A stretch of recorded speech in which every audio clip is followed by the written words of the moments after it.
Someone once wrote in the comments, "I keep trying to control everything and I'm exhausted." That line sat with me for days because it sounded like a quiet confession, more than anything, like someone finally noticing the obvious.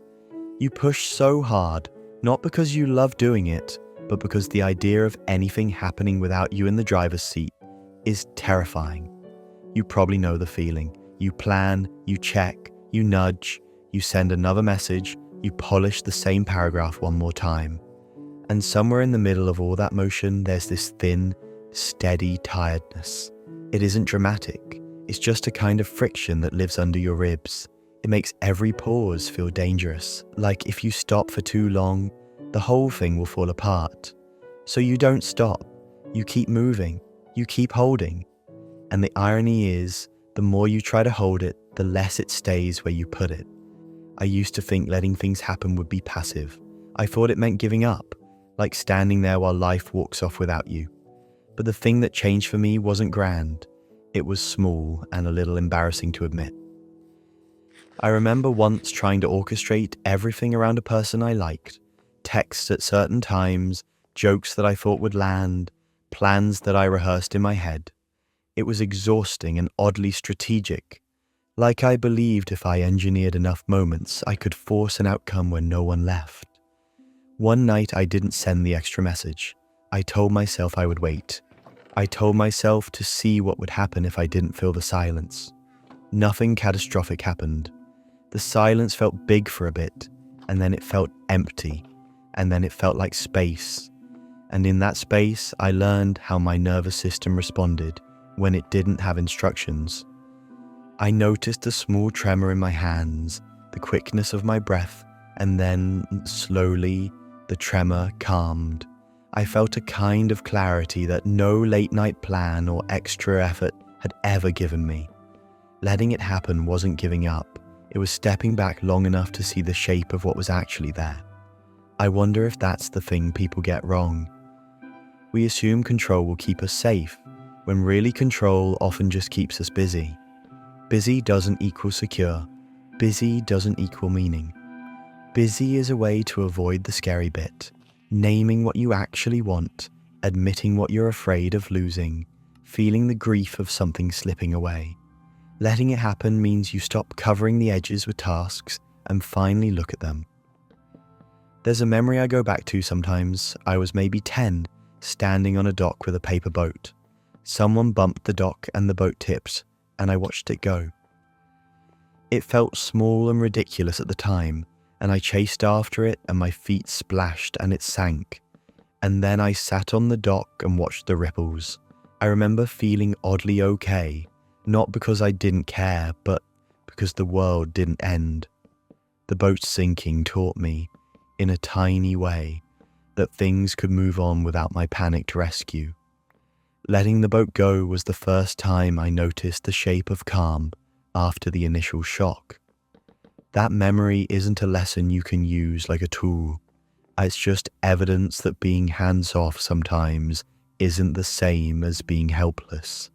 It's evidence that the world is bigger than the small, tidy bubble you try to keep intact.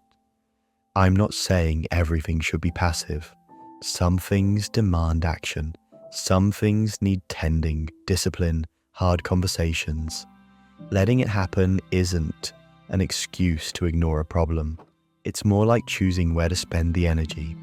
It's deciding not to scramble over every little wobble because your heart tells you it might fall apart if you don't fix it this second. Sometimes the most radical act is to stop tinkering and let time work. I wonder if the reason letting go feels so unsafe is because we've been taught to confuse motion with meaning. We think that the proof of living is a calendar full of checked boxes, but a calendar full of movement can still be hollow. What if some of the best living happens in the margins, in the breathing space between plans, in the moment you resist the urge to respond immediately and instead sit with how you feel for 5 minutes? One tiny thing that helped me, and it feels almost stupid to say out loud because it's so simple, is to set a 5-minute rule. When the urge to act hits, especially in relationships or during anxiety storms, I try to do nothing for 5 minutes. I put my phone face down, or I close the laptop, or I go to the kitchen and make a warm drink and stand by the window. 5 minutes of not doing feels like a tiny protest against autopilot. It's not a cure, it's a reset to notice whether the impulse was fear or helpful action. After those minutes, I often find the next step is clearer, calmer. Someone on the channel once wrote that they tried a similar pause and realized that their helping was actually avoiding. That tiny quiet showed them where they had been using effort as armor. Seeing that made them change one small pattern. They stopped rescuing conversations. They let silence be an answer. It didn't fix everything, but it stopped the exhaustion from building. There are nights when letting it happen looks like grief. It looks like sitting with a loss and not immediately trying to fix the hole. It looks like letting the tears come without inventing a solution. There are other nights when letting it happen feels like curiosity. You stop trying to predict the ending and instead pay attention to what shows up in the middle. Either way, the point is to be present to what's actually true instead of being busy with the illusion of control. I want to say a small thing about the parts of life where waiting feels unsafe, the jobs, the abusive patterns, the things that really do need moving on. Letting it happen there doesn't mean staying. Sometimes letting it happen means acknowledging the fear and making a plan that honors safety. The nuance matters. You can hold both, be patient with the uncertain bits, and also protect yourself from harm. Don't let the phrase, "let it happen," become a way to stay in rooms that hurt you. Another small memory. I once watched a street musician play the same phrase over and over as people walked by without noticing. At first I thought it was sad, this man repeating the same line of melody. But then I realized his playing let things happen. The melody lingered, people slowed, some stayed, some left. His music wasn't forcing attention, it was offering. Letting it happen can be like offering, not demanding. I wonder if part of the practice is learning to offer more and demand less, to stop trying to sculpt every relationship into a fortress, and instead to set small stones on the path and see which ones others walk on with you. The ones that stay are the ones that matter. The rest, it's okay if they pass. One little exercise that helped me when decisions felt urgent. I'd write the worst case scenario on a sticky note. Then I'd write the best case scenario.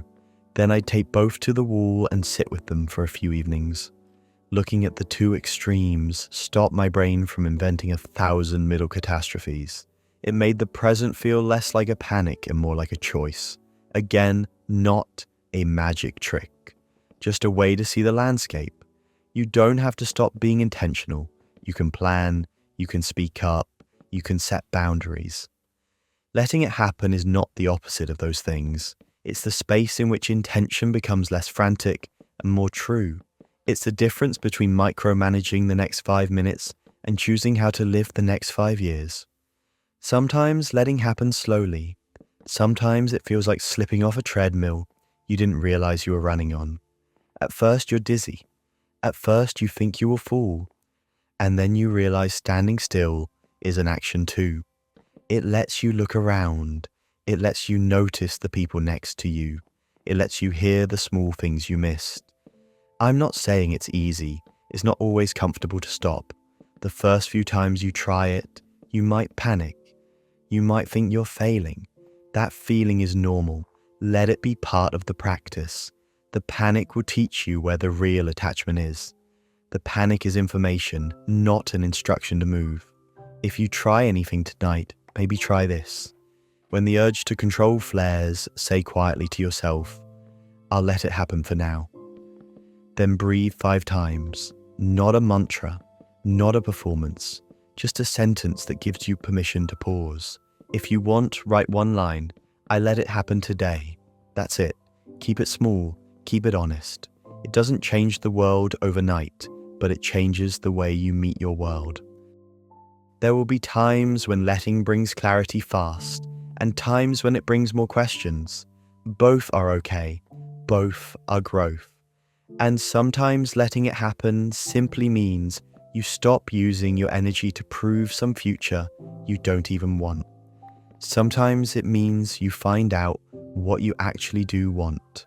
I don't have a tidy ending for you. I don't have a checklist. What I have is this: the way you hold less tightly, the way you stop polishing every moment till it gleams, the way you sit with an uncertain silence and don't immediately fill it. Those small acts shift you. They slow the rate of exhaustion. They make space for something real. So maybe tonight, when the urge to fix hits, try the 5 breaths. Write one line, put the phone down, and wait a minute. See what arrives when you stop pushing. It might be nothing. It might be relief. It might be a new path you couldn't have seen. From inside the scramble, I believe in you. Now believe in yourself.